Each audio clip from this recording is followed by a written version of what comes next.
Hello everyone, welcome again on the learning platform of Super Diamond Knowledge. I also welcome you all guys in the series of solving the previous year question papers of CTET. And in our today's video lecture, we will discuss the Hindi language section of CTET July 2019 paper 2। जो आज की हमारी video है उसमें जो CTET जुलाई 2019 का paper है question paper official, उसका जो लैंग्वेज 1 हिंदी है उसके 30 क्वेश्चंस को हम डिस्कस करेंगे। यदि आपको वीडियो लगती है कि आपके लिए हेल्पफुल है, so you can share this video with your friends as well. Let's start our today's video without any further delay. सबसे पहले जो निम्नलिखित गद्यांश को पढ़कर पूछे गए प्रश्न संख्या 91 से 99 तक, यानी कि टोटल 9 क्वेश्चन पूछे गए हैं गद्यांश से।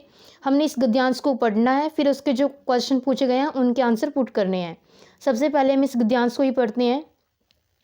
आज शिक्षक की भूमिका उपदेशक या ज्ञानदाता की सी नहीं रही, यानी कि जो आज शिक्षा के क्षेत्र में जो शिक्षक की भूमिका है वो सिर्फ कोई इंस्ट्रक्टर या फिर कोई नॉलेज देने वाला नहीं रह गया है, वह तो मात्र एक प्रेरक है, यानी कि वो सिर्फ एक मोटिवेट करने वाला है।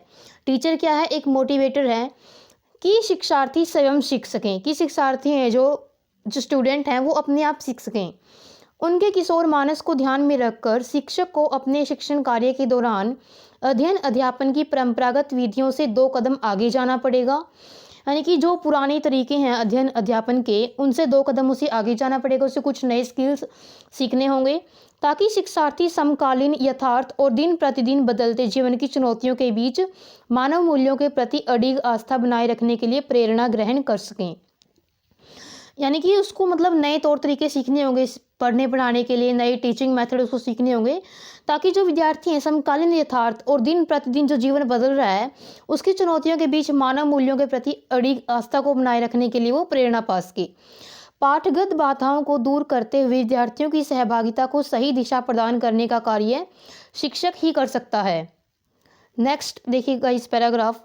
भाषा शिक्षण की कोई एक विधि नहीं हो सकती, कोई एक पर्टिकुलर मेथड नहीं है। जैसे मध्यकालीन कविता में अलंकार, छंद विधान, तुक आदि के प्रति आग्रह था, लेकिन जो आज की जो मॉडर्न पोइट्री है, जो आधुनिक कविता है, उसमें लय और प्रवाह का महत्व है। कविता पढ़ाते समय कवि की युग चेतना के प्रति सजगता समझना आवश्यक है। निबंध में लेखक के दृष्टिकोण और भाषा शैली का महत्व है और शिक्षार्थी को अर्थ ग्रहण की योग्यता का विकास जरूरी है। यानी कि जो पुरानी जो कविता थी, मध्यकालीन कविता थी, उसमें अलंकार, छंद विधान का ध्यान रखा जाता था, लेकिन आज लय और प्रवाह का ज़्यादा महत्व है। कविता पढ़ाते समय कवि की युग चेतना के प्रति सजगता को समझना आवश्यक है। निबंध में लेखक के दृष्टिकोण और भाषा शैली का महत्व है, यानी कि पोइट्री में तो कवि की जो युग की चेतना है उसको समझना आवश्यक है, और जो निबंध है, निबंध लेखन है, उसमें लेखक के दृष्टिकोण और भाषा शैली का महत्व है, और शिक्षार्थी को अर्थ ग्रहण की योग्यता का विकास करना जरूरी है। कहानी के भीतर बुनी अनेक कहानियों को पहचानने और उन सूत्रों को पल्लवित करने का अभ्यास विद्यार्थी की या शिक्षार्थी की कल्पना और अभिव्यक्ति कौशल को बढ़ाने के लिए उपयोगी हो सकता है। कभी कभी कहानी का नाटक में विधा परिवर्तन करके उसका मंचन किया जा सकता है, यानी कि कहानी का हम नाटक के रूप में रिप्रेजेंट कर सकते हैं, उसको परिवर्तित करके उसको मंच पे मंचित किया जा सकता है। मूल्यांकन वस्तुत सीखने की ही एक प्रणाली है, यानी कि जो इवैल्यूएशन सिस्टम है वो भी एक कुछ सीखने की ही एक प्रणाली है। ऐसी प्रणाली जो रटंत प्रणाली से मुक्ति दिला सके, परंपरागत साक्षी का अनुपालन करना करें, अपना ढांचा निर्मित कर सकें। इसलिए यह गांठ बांध लेना आवश्यक है कि भाषा और साहित्य के प्रश्न बंधे बंधाए उत्तरों तक सीमित नहीं हो सकते, यानी कि बच्चे कुछ क्रिएटिविटी से नए आंसर की रचना कर सकते हैं, यानी कि कुछ रटे रटाए आंसर वो नहीं दे सकते। शिक्षक पूर्व निर्धारित उत्तर की अपेक्षा नहीं कर सकता, यानी कि एक क्वेश्चन के 2 अलग अलग डिफरेंट आंसर हो सकते हैं, यानी कि हर एक व्यक्ति का सोचने का जो नज़रिया होता है वो अलग अलग होता है, सभी के उत्तर सेम नहीं हो सकते। विद्यार्थियों के उत्तर सांचे से हटकर किंतु तर्क संगत हो सकते हैं और वो सही भी हो सकते हैं। इस खुलेपन की चुनौती को स्वीकारना आवश्यक है। सो गाइज, ये था गद्यांश जो हमने पढ़ लिया है। अब हम इसके जो क्वेश्चन आंसर है उनको देखते हैं। क्वेश्चन नंबर 91 जो प्रश्न संख्या 91 है, इसको देखिए। आधुनिक कविता में क्या महत्वपूर्ण है? छंद और अलंकार, भाषा और शैली, मानवीकरण और बिंब विधान, लय और प्रवाह। जैसा कि गाइज यहाँ पर आप देख रहे हो, जो ये 3 लाइनें हैं, इनमें दिखाया गया है कि जो मध्यकालीन कविता में अलंकार और छंद विधान, तुक आदि के प्रति आग्रह, लेकिन आज लय और प्रवाह का महत्व अधिक है। सो जो क्वेश्चन नंबर 94 का करेक्ट आंसर है गाइज वो ऑप्शन नंबर 4 है, लय और प्रवाह आधुनिक कविता में महत्वपूर्ण है। नेक्स्ट क्वेश्चन है प्रश्न संख्या 92, कहानी के द्वारा लेखन विद्यार्थियों में कल्पनाशीलता और अभिव्यक्ति की कुशलता बढ़ाने के लिए महत्वपूर्ण गतिविधि हो सकती है। कहानी का वाचन करना, कहानी का विधा परिवर्तन करना, निहित कथा सूत्रों का पल्लवन करना, कहानी को मौखिक सुनाने का अभ्यास। क्वेश्चन नंबर 92 का जो करेक्ट आंसर है गाइस वो ऑप्शन नंबर 3 है, यानी कि निहित कथा सूत्रों का पल्लवन करना। और ये बात गाइस यहाँ पे आई भी हुई है, गद्यांश में हमने पढ़ी थी। लेट मी शो यू, ये देखिए, कहानी के भीतर बुनी अनेक कहानियों को पहचानने और उन सूत्रों को पल्लवित करने का अभ्यास शिक्षार्थी की कल्पना और अभिव्यक्ति कौशल को बढ़ाने के लिए उपयोगी हो सकता है। कभी कभी उसका मंचन भी किया जा सकता है। तो जो ये ऑप्शन नंबर 3 है ये इसका करेक्ट आंसर रहेगा। नेक्स्ट क्वेश्चन है प्रश्न संख्या 93, मूल्यांकन के बारे में सत्य नहीं है, यानी कि जो बात मूल्यांकन के बारे में सही नहीं है हमने वो बतानी है। रटंत का अंत करता है, ये भी बिल्कुल सही, यानी कि रटने की जो प्रणाली है उसको वो अंत करता है, ये स्टेटमेंट सही है। इसका निश्चित ढांचा होता है, ये स्टेटमेंट इसके बारे में गलत है, इसका निश्चित ढांचा नहीं होता। आजकल तो आपको पता ही होगा जो इवैल्यूएशन सिस्टम है उसमें कंटिन्यूअस और कॉम्प्रिहेंसिव इवैल्यूएशन किया जाता है, मतलब इसका कोई फिक्स स्ट्रक्चर नहीं है। यही स्टेटमेंट इसके बारे में गलत है। क्वेश्चन नंबर 93 का जो करेक्ट आंसर रहेगा वो ऑप्शन नंबर 2 ही रहेगा। उत्तर पहले से निर्धारित नहीं होता, ये स्टेटमेंट भी सही है। और यह सीखने की ही एक विधि, ये भी सही है। Option number 2 is the correct answer. Next question है क्वेश्चन नंबर 94, समास की दृष्टि से कौन सा पद शेष से भिन्न है? दिन प्रतिदिन, भाषा शिक्षण, अर्थ ग्रहण, युग चेतना। क्वेश्चन नंबर 94 का जो करेक्ट आंसर है गाइज वो ऑप्शन नंबर 1 है, यानी कि दिन प्रतिदिन, यानी कि हर दिन। दिन प्रतिदिन में अव्ययी भाव समास है। बाकी अर्थ ग्रहण यानी कि अर्थ का ग्रहण, भाषा शिक्षण भाषा का शिक्षण, युग चेतना युग की चेतना। Option number 1 is the correct answer. जो बाकी तीनों से अलग है हमने वही जो विकल्प है चयन करना था। प्रश्न संख्या 95 देखिए, विद्यार्थियों के लिए अनुच्छेद में प्रयुक्त अन्य पर्यायवाची शब्द क्या है? यानी कि विद्यार्थी के लिए कौन कौन से पर्यायवाची शब्द हम प्रयोग कर सकते हैं? अध्यापक या अध्येता। विद्यार्थी के लिए अध्यापक ये तो बिल्कुल गलत ही हो गया। शिक्षार्थी या छात्र, सहभागी या परीक्षार्थी, किशोर या मानस। क्वेश्चन नंबर 95 का जो करेक्ट आंसर है गाइस ऑप्शन नंबर 2 है, यानी कि शिक्षार्थी और छात्र ये विद्यार्थी के पर्यायवाची शब्द हैं। नेक्स्ट क्वेश्चन है क्वेश्चन नंबर 96, सहभागिता शब्द का निर्माण किस उपसर्ग और प्रत्यय से हुआ है? स और ता, सह और ता, स और इता, सह और इता। क्वेश्चन नंबर 96 का जो करेक्ट आंसर है गाइस ऑप्शन नंबर 2 है, यानी कि सहभागिता में अगर हम सह यूज करते हैं वो इसका उपसर्ग है भागिता में, और जो ता है वो इसका प्रत्यय है। क्वेश्चन नंबर 96 का करेक्ट ऑप्शन है ऑप्शन नंबर 2। नेक्स्ट क्वेश्चन देखिए क्वेश्चन नंबर 97, अनुच्छेद में प्रयुक्त समकालीन शब्द का सबसे उपयुक्त अर्थ क्या होगा? समकालीन यानी कि उसी समय का, यानी कि उसी समान समय का, यानी कि समसामयिक। Option number 3 is the correct answer. वर्तमान अभी का समय होता है, आधुनिक मॉडर्न टाइम होता है, आकस्मिक अचानक होता है। Option number 3 is the correct answer. Next question है क्वेश्चन नंबर 98, कौन सा कथन आज के शिक्षक की भूमिका के बारे में सत्य नहीं है? शिक्षक प्रेरक है, ज्ञानदाता नहीं, ये बिल्कुल सही है। नेक्स्ट क्वेश्चन है, परंपरागत शिक्षण विधियों को छोड़ा नहीं जा सकता, ये स्टेटमेंट बिल्कुल गलत है, बल्कि उनको बदलना चाहिए। आज जो शिक्षक की भूमिका है वो एक मोटिवेटर की है, वो एक सुविधादाता की है।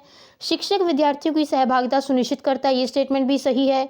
मानव मूल्यों पर उसकी आस्था अडिग होती है, ये भी सही है। जो स्टेटमेंट सही नहीं है हमने वही बतानी थी, तो option number 2 is the correct answer. Question number 99, शिक्षक से किस प्रकार की बाधाएं दूर करने की अपेक्षा की गई है?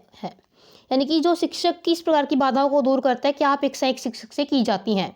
पाठ पढ़ाते हुए आने वाली, पाठ प्रस्तुति से संबंधित, पाठ के भीतर से उभरने वाली, या फिर पाठ्यक्रम से जुड़ी। क्वेश्चन नंबर 93 का जो करेक्ट आंसर है गाइस वो ऑप्शन नंबर 3, यानी कि पाठ के भीतर से उभरने वाली जो समस्याएं उनको, जो बाधाएं हैं उनको दूर करने की अपेक्षा एक शिक्षक से की जाती है। नेक्स्ट है गाइज, ये कविता दी गई है, कविता की कुछ पंक्तियां हैं, इनको हमने पढ़ना है। और फिर क्वेश्चन नंबर 100 से 5 तक, 105 तक जो क्वेश्चन है उनके आंसर हमने पुट करने हैं। आकाश का साफा बांधकर सूरज की चिलम खींचता बैठा है पहाड़, घुटनों पर पड़ी है नदी चादर सी, पास ही दहक रही है पलास के जंगल की अंगीठी। अंधकार दूर पूरब में सिमटा बैठा है बेड़ों के गले सा। अचानक बोला मोर, जैसे किसी ने आवाज दी, अजी सुनती हो? चिलम औंधी धुआं उठा, सूरज डूबा, अंधेरा छा गया। सो गाइज, जो ये कविता है, ये कविता सर्वेश्वर दयाल सक्सेना के द्वारा लिखी गई है। और इसमें गाइज जैसे कि हमको दिखाई दे रहा है कि जो इवनिंग टाइम होता है, शाम का टाइम होता है, उसका वर्णन किया गया है। और कवि ने साधारण से लगने वाले रूपकों के माध्यम से जो शाम का बड़ा अच्छा ही चित्रण किया है। इसमें किया बोला गया, आकाश का साफा बांधकर सूरज की चिलम खींचता बैठा है पहाड़। यानी कि पहाड़ के बारे में बोला गया है। जो पहाड़ है वो इस तरह बैठा हुआ जैसे कोई किसान बैठा हो और जिसने सिर पर आकाश का साफा बांध लिया है। और पास ही दहक रही, घुटनों पर पड़ी है नदी चादर सी, पलास के जंगल सी अंगीठी। अंधकार दूर पूरब में सिमटा बैठा है भेड़ों के गले सा। तो गाइज, इसमें लाल सूरज ऐसे देखता है जैसे किसान चिलम पी रहा हो, जो सूरज की चिलम खींचता, जो सूरज है वो ऐसा दिखाई दे रहा है जैसे किसान चिलम पी रहा हो। और पहाड़ के पास जो नदी बह रही है गाइज, नदी चादर सी, ऐसी लग रही है वो जैसे किसान ने घुटनों तक चादर ओढ़ ली है। और जो पलास के जंगल हैं गाइज, वो इस तरह से लग रहे हैं जैसे कोई अंगीठी जल रही हो। उधर पूर्व दिशा में अंधेरा है जो वो ऐसे सिमटा है जैसे भेड़ अपने झुंड में सिमट जाते हैं। अगला है गाइज, अचानक बोला मोर, जैसे किसी ने आवाज दी, अजी सुनती हो? चिलम औंधी धुआं उठा, सूरज डूबा, अंधेरा छा गया। तभी कहीं से मोर की आवाज आती है तो ऐसा लगता है कि किसी ने पहाड़ रूपी किसान, यानी कि जो पहाड़ है और जो ऐसा लग रहा है कोई किसान बैठा हुआ है, तो ऐसा लग रहा है कि इसको किसान को आवाज़ दी हो उसको बुलाने के लिए। ठीक ऐसे ही जब शाम होने पर किसी की पत्नी या किसी की माँ उसे घर वापस आने के लिए आवाज़ लगाती है, उसके बाद सब कुछ शाह हो जाता है। फिर सूरज है जो डूब जाता है और अंधेरा छा जाता है। अब हम इसके जो क्वेश्चन आंसर है गाइज वो देखते हैं। क्वेश्चन नंबर 100 देखिए। पलास वन को अंगीठी कहा गया है क्योंकि पलास ग्रीष्म ऋतु में फूलता है, जंगल में आग लगी होती है, पलास की लकड़ी जलाने के काम आती है, खिले पलास के वन आग के समान दिखाई देते हैं। क्वेश्चन नंबर 100 का जो करेक्ट आंसर है गाइज वो ऑप्शन नंबर 4 है। यानी कि जो पलास के वन है वो खिले हुए ऐसे लगते हैं कि आग जल रही, तो option number 4 is the correct answer. इसी वजह से उसको वन की अंगीठी कहा गया है। नेक्स्ट क्वेश्चन है क्वेश्चन नंबर 101। अंधकार के सिमटकर बैठे होने का क्या कारण है? अभी सूर्योदय नहीं हुआ, किसान आग सेंक रहा है, अभी सूर्यास्त नहीं हुआ, स्थान का अभाव है। 101 का जो करेक्ट आंसर है गाइस ऑप्शन नंबर 3 है। यानी कि अभी सूर्यास्त नहीं हुआ है, इसी वजह से जो अंधकार है वो सिमट कर बैठा हुआ है। Option number 3 is the correct answer. Next question है क्वेश्चन नंबर 102। अचानक तुरंत फुरंत घटनाएं होने का क्या कारण है? सुनते हो की आवाज़, सूरज का डूबना, अंधेरा छा जाना, या फिर भेड़ों का बिखर जाना। 102 का जो करेक्ट आंसर है गाइस ऑप्शन नंबर 1 है। जो सुनते हो की आवाज़, ऐसा लगता है कि जैसे एकदम से शाम हो गई हो, फिर सूरज डूब जाता है, अंधेरा छा जाता है और जो भेड़ों गले जैसे वो जो रोशनी वो बिखर जाती है। नेक्स्ट क्वेश्चन है गाइस क्वेश्चन नंबर 103। सिमटा बैठा है भेड़ों के गले सा, किस विकल्प में शब्द गला शब्द के समानार्थी हैं? समूह, भीड़, दर्शक, झुंड। गला, सौदा, माल, गोदाम। रेवड़, झुंड, भीड़, रेला। भीड़ भाड़, रेल मपेल, भगदड़, झुरमुट। 103 का जो करेक्ट आंसर है गाइस वो ऑप्शन नंबर 3 है। यानी कि रेवड़, झुंड, भीड़ और रेला। नेक्स्ट क्वेश्चन है क्वेश्चन नंबर 104। कविता में दो समानार्थी शब्द अंधकार और अंधेरा, इनके बारे में कौन सा कथन सत्य है? दोनों शब्द तत्सम है, गलत स्टेटमेंट है। ये दोनों तत्सम नहीं है। दोनों तद्भव है, ये भी गलत है। पहला तद्भव है, दूसरा तद्भव है। जो गाइज इस क्वेश्चन का 104 का करेक्ट आंसर है गाइज वो ऑप्शन नंबर 4 करेक्ट आंसर है। यानी कि दूसरा शब्द तद्भव है। जो ये है अंधेरा वो तद्भव है और जो अंधकार है वो तत्सम है। और हमने जो सही स्टेटमेंट है वही बतानी थी। दोनों तत्सम नहीं है क्योंकि जो अंधेरा शब्द है इसमें वो तद्भव है। दोनों तद्भव नहीं है क्योंकि अंधेरा तद्भव है और अंधकार तत्सम है। पहला तद्भव है, जो पहला शब्द है अंधकार वो तत्सम है, दूसरा तद्भव है। यानी कि जो फोर्थ स्टेटमेंट है वही करेक्ट है। Option number 4 is the correct answer.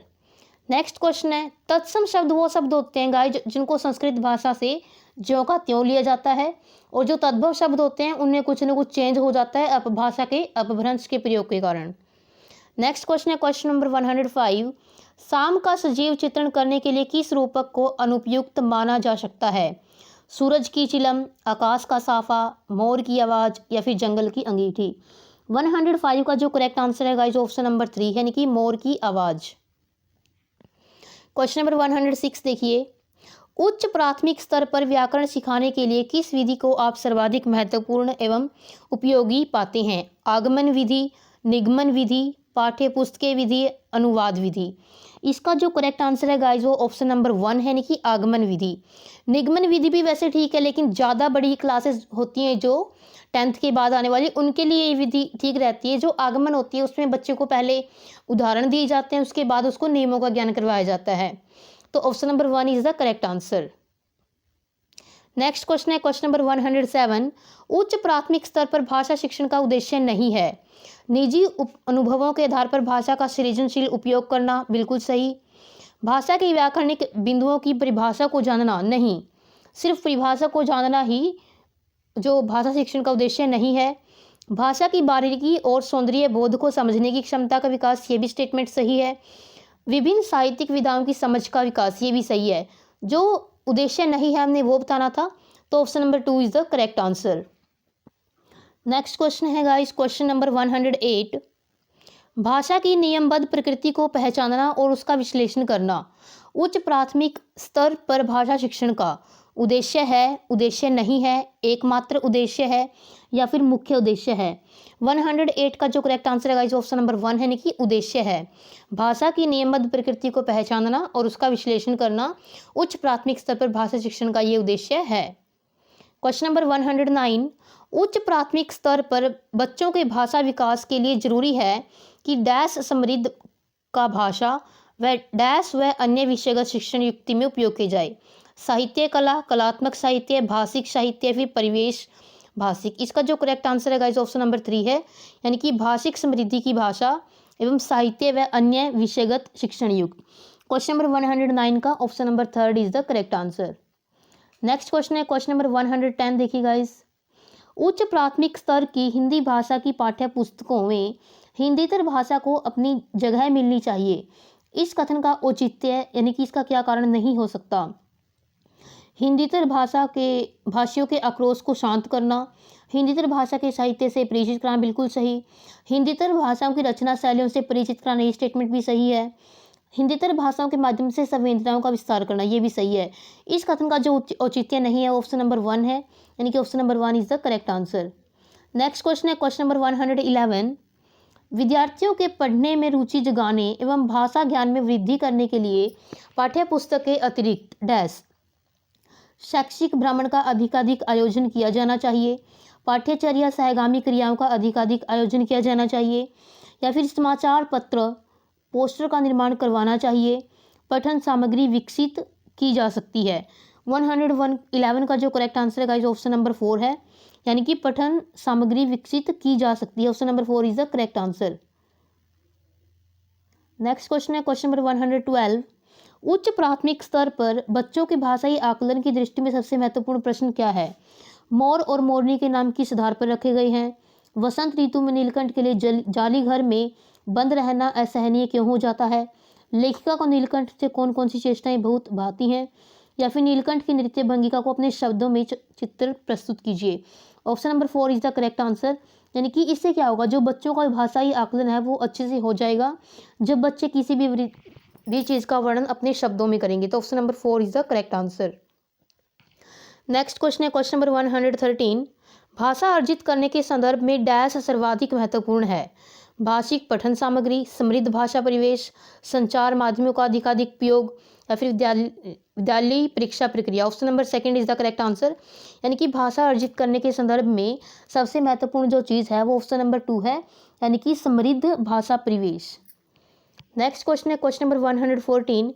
बहुभाषिक कक्षा में यानी कि वो कक्षा जिसमें एक से ज़्यादा भाषाएं बोली जाती हैं उसमें बच्चों की भाषाओं को स्थान देने के लिए आवश्यक है कि शिक्षक बच्चों की भाषाओं का उपयोग करे, शिक्षक बच्चों को उनकी भाषा में व्यवहार करने के लिए कहे, शिक्षक बच्चों की मातृभाषा प्रयोग को स्वीकार करे या फिर शिक्षक बच्चों की मातृभाषाओं में गीत या कविताएं सुने। Option number 3 is the correct answer for this question. यानी कि शिक्षक बच्चों की जो मातृभाषा का प्रयोग है उसको स्वीकार करे कि हाँ बच्चे उसमें जो अपनी मातृभाषा का उपयोग कर सकते हैं। क्वेश्चन नंबर 115, 8वीं कक्षा में पढ़ने वाली रूबीना लिखने में बेहद कठिनाई अनुभव करती है। ये जो अधिगम अक्षमता का एक उदाहरण है, और जो लिखने में प्रॉब्लम होती है तो वो बच्चा डिसग्राफिया से पीड़ित होता है। 115 का जो करेक्ट आंसर है गाइज ऑप्शन नंबर 3 है। डिसकैलकुलिया होता है जिसको मैथ्स में प्रॉब्लम होती है, गणनाएं करने में प्रॉब्लम होती है। डिसलेक्सिया होता है रीडिंग डिसऑर्डर, इसमें बच्चे को पढ़ने में प्रॉब्लम आती है। भाषागत कुछ ऐसा लर्निंग डिसऑर्डर नहीं है, यानी कि लैंग्वेज बोलने में लैंग्वेज की कमी होती है, नॉलेज की, वो होती है ये भाषाघात। हिंदी भाषा के विविध रूपों से परिचित कराने में सर्वाधिक सहायक है हिंदी भाषा के समाचार पत्र व विज्ञापन, हिंदी भाषा का साहित्य व अन्य मुद्रित सामग्री, हिंदी भाषा की पुस्तक व विज्ञापन, हिंदी भाषा की पत्रिका व पाठ्य पुस्तक। क्वेश्चन नंबर 116 का जो करेक्ट आंसर है गाइस ऑप्शन नंबर 2 है, यानी कि हिंदी भाषा का साहित्य व अन्य मुद्रित सामग्री। नेक्स्ट क्वेश्चन है क्वेश्चन नंबर 117, भाषा सीखने और भाषा अर्जित करने में मुख्य अंतर का आधार नहीं है भाषाई परिवेश, स्वाभाविकता, सहजता या फिर व्याकरण। इसका जो करेक्ट आंसर है गाइस ऑप्शन नंबर 4 है, यानी कि व्याकरण इसके कोई अंतर का आधार नहीं है। भाषा सीखना क्या होता है, एक प्रकार से कहीं से कोई ट्रेनिंग कोचिंग लेकर के किसी लैंग्वेज को सीखना, और भाषा अर्जन क्या होता है, ऑटोमेटिक जब घर पे रहते हुए बच्चा जो छोटा होता है, शिशु होता है, वो अपने आप अपने घर की भाषा सीख जाता है, वो होता है भाषा अर्जन। तो इसमें दोनों में अंतर करने का आधार नहीं है। व्याकरण इसका कोई आधार नहीं है। भाषाई परिवेश ये भी इसका आधार है, स्वाभाविकता भी और सहजता भी। Option number 4 is the correct answer. Next question है, स्त्री को सौंदर्य का प्रतिमान बना दिया जाना ही उसका बंधन बन जाता है। इस विषय पर कक्षा में चर्चा कीजिए। भाषा की पाठ्य पुस्तक में इस प्रश्न को स्थान देने का क्या औचित्य है, क्या कारण है? सौंदर्य प्रतिमान बनाना, स्त्री बंधन की चर्चा करना, सौंदर्य प्रसाधनों का विरोध करना, फिर भाषा को स्त्री विमर्श से जोड़ना। Option number 4 is the correct answer, यानी कि भाषा को स्त्री विमर्श से जोड़ना। नेक्स्ट क्वेश्चन है क्वेश्चन नंबर 119, पाठ में ठिठियाकर हंसने लगी जैसा वाक्य आया है। ठिठियाना शब्द में आना प्रत्यय का उपयोग हुआ है। आना प्रत्यय से बनने वाले 4 सार्थक शब्द लिखिए। इस प्रश्न का स्वरूप क्या पोषित करता है? प्रत्यय का समस्त ज्ञान, सूत्र शैलीय व्याकरण, संदर्भ में व्याकरण, पाठ्य पुस्तकीय व्याकरण। इसका जो करेक्ट आंसर है गाइस ऑप्शन नंबर 3 है, यानी कि संदर्भ में व्याकरण। किसी कंटेक्स्ट में हम व्याकरण सीखने की कोशिश कर रहे हैं। जो ठिठियाना शब्द, ठिठियाकर हंसना, ठिठियाना में जो आना आया है उसमें प्रत्यय यूज हुआ है आना, तो आना प्रत्यय लगा करके 4 शब्द बच्चों से पूछे गए हैं, तो ये संदर्भ में व्याकरण सीखने की कोशिश की गई है। नेक्स्ट क्वेश्चन है गाइस क्वेश्चन नंबर 120, उच्च प्राथमिक स्तर पर डैश परिचित कराने की प्रक्रिया पर बल दिया जाता है। पठन प्रक्रिया से, लेखन प्रक्रिया से, अलंकार व छंद से, साहित्यिक विधाओं से। 120 का जो करेक्ट आंसर है गाइस ऑप्शन नंबर 4 है, यानी कि साहित्यिक विधाओं से। उच्च प्राथमिक स्तर पर साहित्यिक विधाओं से परिचित कराने की प्रक्रिया पर बल दिया जाता है। सो गाइज, ये थी आज की हमारी वीडियो जिसमें हमने हिंदी लैंग्वेज 1 के 30 क्वेश्चंस डिस्कस किए। यदि वीडियो आपको पसंद आती है तो वीडियो को लाइक और शेयर करना ना भूलें, and also make sure to subscribe our YouTube channel and press the bell icon also so that you can never miss our any another educational video. Bye bye, have a nice day, thanks for watching the video.